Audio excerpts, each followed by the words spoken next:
Hi, Geoff Lawton here. I'm going to show you how we harvest healthy rainwater, how we catch it, how we clean it, and how you store it. This is a zincalume colorbond roof, which is great for catching drinking water. So is a ceramic tile roof and a concrete roof. Here is a classic roof gutter. It's just falling very slightly to that end, where the downpipes pick up the water, take it through the first flush system, and then onto the drinking water tank. This is a simple first flush system. It's an off-the-shelf item in Australia. So here, the water comes off the roof and comes into this compartment first, and then slowly dribbles out of this little pipe. And there's a little bit of filter, and you can see there's a bit of muck in here.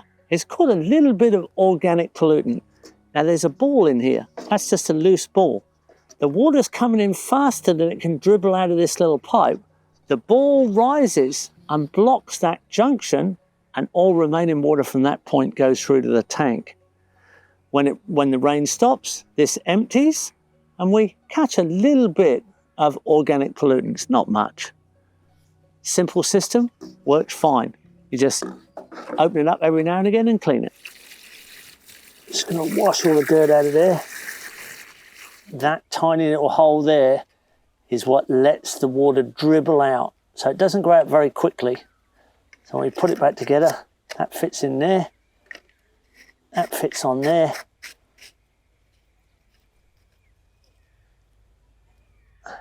The ball goes up inside, and this goes up behind it and screws up. You don't have to have the water falling straight to the tank. It can go down and back up as long as the input is higher than entrance to the tank. So as long as your gutter is higher than the top of the tank, with rain it will go up and in. It's very useful to have a junction like this at a low point, where you can have this inspection cap that you can take off and clear that water, and if there's any residue in there, you get it clear all in one big flush.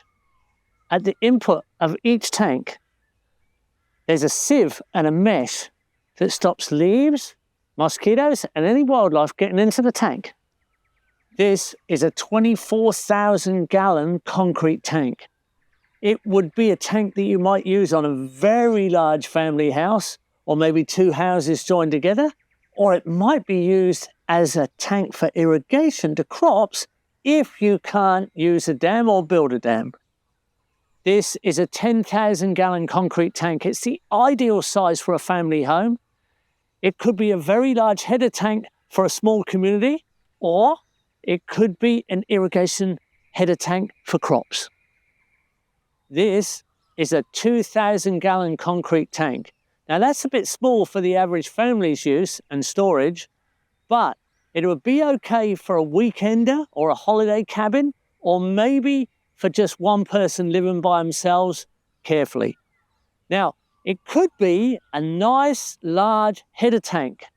That means you've got head pressure by this tank being up high above the end use. If you want head pressure that's at least something like town water pressure, you want 15 meters or 50 feet. You can go a lot higher. You can go right up to 60 meters, but after that, you need to stage it downhill because most fittings won't hold that pressure. Like most header tanks uphill at a distance, you want to be able to see if you need to pump water. Now this is a weighted float system. So it's a little pulley and a weight going down to a float.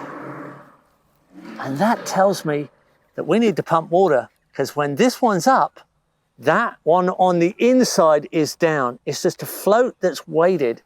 So when the water goes down, the float and weight go down on the inside. When the water comes up on the inside, the float rises and the indicator goes down.